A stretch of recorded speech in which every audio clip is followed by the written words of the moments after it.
Moi, je pensais qu'il avait voyagé quand... Je pensais que j'avais déjà voyagé en faisant 3 terrains de camping. Je me suis dit, regarde, à côté de Jadrino, lève tes manches, il y a quelque chose qui se passe là. Jadrino, Huot est communicateur de profession. Il a étudié, il a travaillé au sein de la consultation, de la fonction publique en termes de communication. Et il y a toujours eu cette espèce de fibre pour les voyages, puis il est parti. Mais il est parti, entendons-nous, là, dans des zones où peut-être que vous et moi, on ne serait pas allés, mais ça m'excite assez pour y aller. Je l'ai entendu à l'émission de Louis-Philippe Brûlé le matin alors qu'il était chroniqueur au 104.7 et je trouvais à chaque fois que je l'écoutais qu'il faisait un super job. J'ai dit, on peut-tu mettre une figure à la voix de Jadrino? Ben, il est avec nous ce soir, mise à jour. Jadrino Huot, salut, ça va bien? Bonjour Daniel, ça va bien? Voici la figure, enfin. Ben, voici la figure, on n'est pas déçus du tout, on va te dire. Jadrino, quand on parle de ce livre-là qui sera lancé officiellement demain, qui est déjà en librairie, est-ce qu'on pourrait aussi l'intituler l'histoire d'un globe-trotteur ou un maniaque de voyage ou un débile du danger ou un adrénaline freak? Qu'est-ce que c'est exactement? Tu me donnes des bonnes suggestions pour le titre du prochain livre, Oui. mais celui-là, c'est en fait 12 récits sur 12 pays ou 12 régions différentes à travers les Amériques du Nord, centrale et du Sud. C'est tout basé sur des histoires vraies, mais c'est un style d'écriture qui n'était pas encore vu dans la littérature voyage, puisqu'on y ajoute un peu de fiction, beaucoup d'humour et de bonne humeur, comme dans les chroniques habituelles. Donc, c'est vraiment un plaisir sur toute la ligne. Jadrino, t'es pas un agent de voyage. Non, pas du tout. T'es quoi? Je pense que je suis un passionné de voyage. Quand tu as la piqûre, ça devient comme une petite drogue. Ça fait juste 3 mois que je suis revenu d'Asie et du Moyen-Orient, puis je planifie déjà le prochain. J'ai hâte de repartir. C'est vraiment une passion. Mais là, tu as quitté le gouvernement. Oui. Puis là, tu t'es dit, ben moi, je suis pas correct. Je pas le gouvernement, mais je veux faire autre chose. Je veux voyager. C'est comme ça que ça a clenché, cette idée-là. Dans un sens, oui. J'ai toujours vécu comme ça dans les 10 dernières années. Daniel, pour t'informer, j'ai fait 26 pays différents. Là, t'es où, là, à l'écran, là? Je suis où? T'es où, là, à Ça, l'écran? c'est dans le désert, le salar de Uyuni, en Bolivie. Ça, c'est au pied du Grand Teton, qui est dans le fond Wyoming, aux États-Unis. On parle ici du Chili, la cordillère de La Salle, dans le désert de l'Atacama, donc dans le nord, tout près de la Bolivie. Au début du sentier Los Quetzales, ça c'est au Panama, dans la région de Chiriquí. Ça, c'est en rappel dans un gouffre de perroquets verts de 140 mètres au Chiapas, près de la frontière guatémaltèque.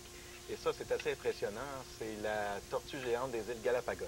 Ça, la tortue géante, il y en a plusieurs, j'imagine. Ben, c'est une jeune, hein, ça. C'est seulement elle a seulement que 70 ans. La plus vieille vient de mourir récemment. Elle avait 200.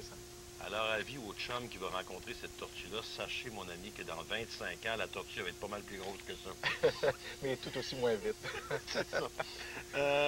Terre-Neuve à Terre de Feu, tu as ciblé finalement une région en particulier. Tu t'es dit, bon, ben c'est ça, je pars en voyage.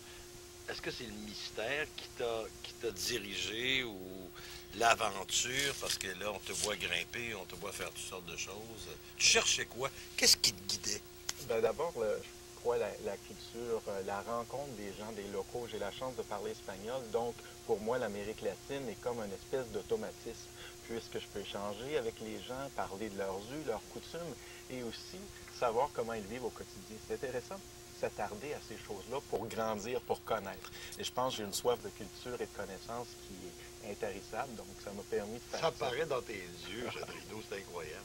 Mais tu pars en pack-sac, j'imagine que tu n'as pas 15 valises qui te suivent, puis tu t'en vas pas dans un 5 étoiles tout fourni. Ben, moi, j'ai toujours dit que 5 étoiles, pour moi, c'est à peu près le nombre d'étoiles que je vois par le toit, par la couverture de la petite cabane que je me trouve dans une jungle ou un bois. Qu'est-ce qu'il y a dans ton pack-sac quand tu pars? Ben, ça dépend où je vais. Hein. Je peux amener des crampons, je peux amener une tente, mais il y a surtout du linge assez polyvalent parce que, naturellement, je te dirais que je pars avec 25 ou 30 kilos sur le dos. Donc, on tente d'être le plus léger possible. Parce Et tu que voyages seul? Habituellement, oui, parce que je crois que pour bien vivre une aventure, il faut partir au moins 3 semaines, 1 mois. Donc, dans cette optique-là, ça me donne la chance de pouvoir, comme je dis souvent, clignoter à gauche mais tourner à droite. Donc, j'ai plus de liberté d'action, puis aussi, je peux aller faire les choses qui m'intéressent. Est-ce qu'une planification, est-ce que tu vas, avec le web aujourd'hui, c'est extraordinaire parce que ça te permet toutes sortes de choses, mais comme tu voyages et tu ne t'en vas pas nécessairement dans des resorts tout compris, puis tu t'en vas dans les sentiers, comme tu dis, tu clignotes à droite puis tu t'en vas à gauche. Ça, c'est au moment où ça se passe. Mais est-ce que tu as une espèce de schéma de base, un squelette quelque part? Toujours, toujours. La simple raison est que je crois, à mon avis, que l'on doit préparer son voyage autant avant de partir que sur le terrain. Ça va nous donner la chance de bifurquer si on pense qu'il y a une meilleure option à gauche ou si on a un problème, on va être prêt à l'affronter.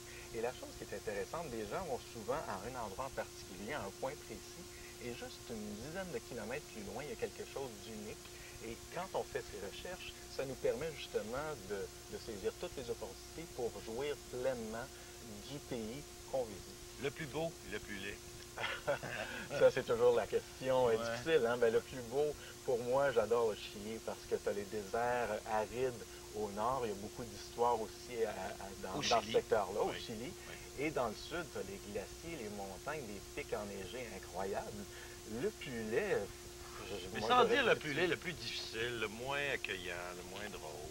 Ben même là, moi, j'aime ça quand c'est difficile. Donc, puis les gens peuvent être aussi très, très intéressants. Mais le plus laid, j'aurais pas de réponse à ça. Hey, si moi, je suis à la maison puis je te regarde ce soir, parce qu'on va te réinviter, je le dis souvent, si on réinvite, les gens, c'est tellement passionnant, c'est tellement court, mais je veux que tu reviennes pour nous donner des suggestions de voyage puis nous expliquer en détail. On fera un bon moment avec toi. Dis-moi, est-ce que je peux t'appeler? Jadrino, pourrais-tu organiser mon voyage? Absolument. De plus en plus, les gens n'aiment pas toujours aller dans les formules tout inclus et veulent aller vers d'autres choses. Donc, site internet www.indianajad.com. Indiana Jones comme Indiana Jad. À peu près, mais avec mon prénom. On peut t'appeler. N'importe quand. Numéro de téléphone? Ben, c'est le 819-682-1481. Écrivez-nous, on va vous donner l'information si vous la désirez. On te réinvite, ce sera lancé demain. C'est en librairie pour voyager. Jadrino Yacht, de la terre de Terre-Neuve à la Terre de Feu. Ici Daniel Séguin. À demain.